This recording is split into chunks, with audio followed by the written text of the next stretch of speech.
At that time, the Lord said to Joshua, "Make knives out of flint. Use them to circumcise the men of Israel." So Joshua made knives out of flint. Then he used them to circumcise the men of Israel at Gibeath Haraloth. Here is why Joshua circumcised them. All the men who came out of Egypt had died. They died while they were wandering through the Sinai desert. They were the men old enough to serve in the army. All the men who had come out had been circumcised, but all the men born in the desert during the journey from Egypt hadn't been circumcised. The Israelites had moved around in the desert for 40 years. By the end of that time, all the men old enough to serve in the army when they left Egypt had died. That's because they hadn't obeyed the Lord. He had made a promise to them. He had told them they wouldn't see the land. It's the land he had promised to their people to give us.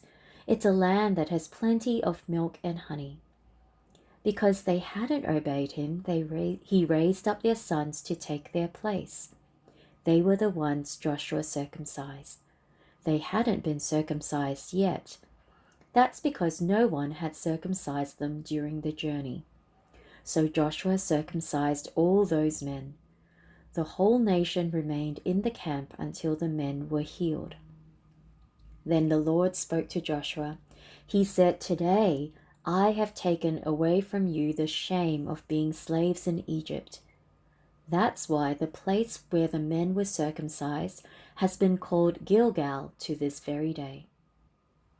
When Joshua was near Jericho, he looked up and saw a man standing in front of him. The man was holding a sword. He was ready for battle. Joshua went up to him. He asked, "Are you on our side, or are you on the side of our enemies?" "I am not on either side," he replied. "I have come as the commander of the Lord's army." Then Joshua fell with his face to the ground. He asked the man, "What message does my Lord have for me?" The commander of the Lord's army replied, "Take off your sandals.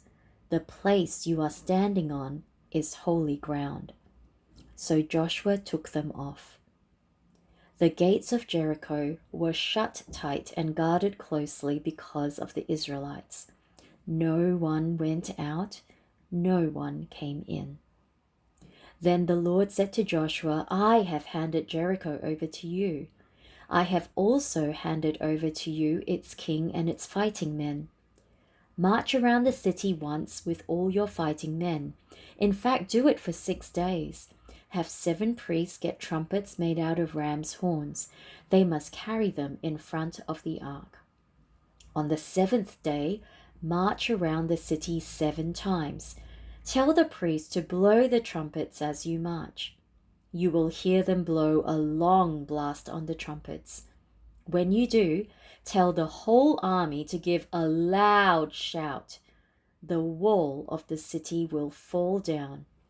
Then the whole army will march up to the city. Everyone will go straight in." Joshua got up early the next morning. The priests went and got the ark of the Lord. The 7 priests carrying the 7 trumpets started out. They marched in front of the ark of the Lord.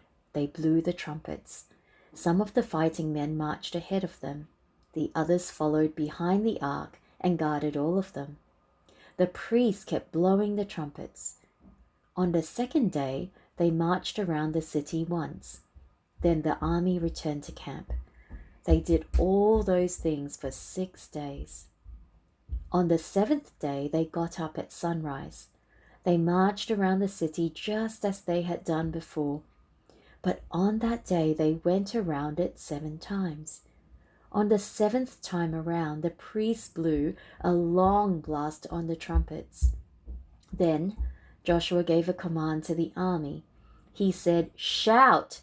The Lord has given you the city. The city and everything in it must be set apart to the Lord to be destroyed.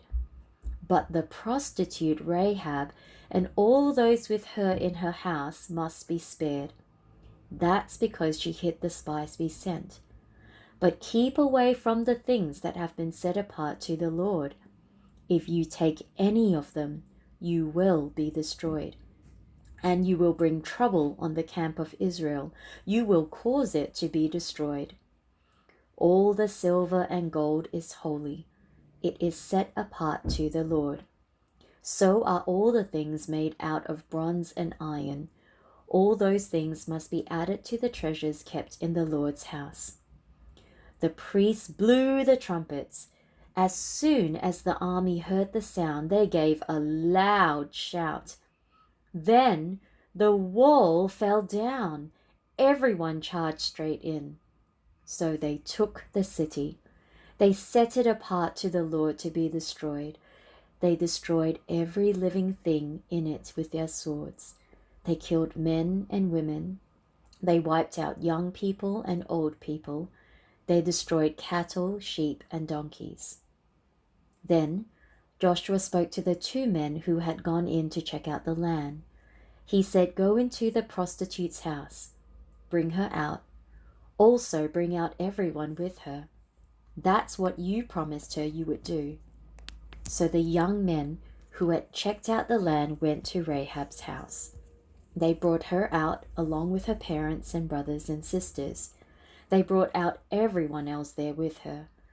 They put them in a place outside the camp of Israel. Then they burned the whole city and everything in it. But they added the silver and gold to the treasures kept in the Lord's house. They also put there the things made out of bronze and iron. But Joshua spared the prostitute Rahab. He spared her family. He also spared everyone else in the house with her. He did it because she hid the spies he had sent to Jericho. Rahab lives among the Israelites to this day.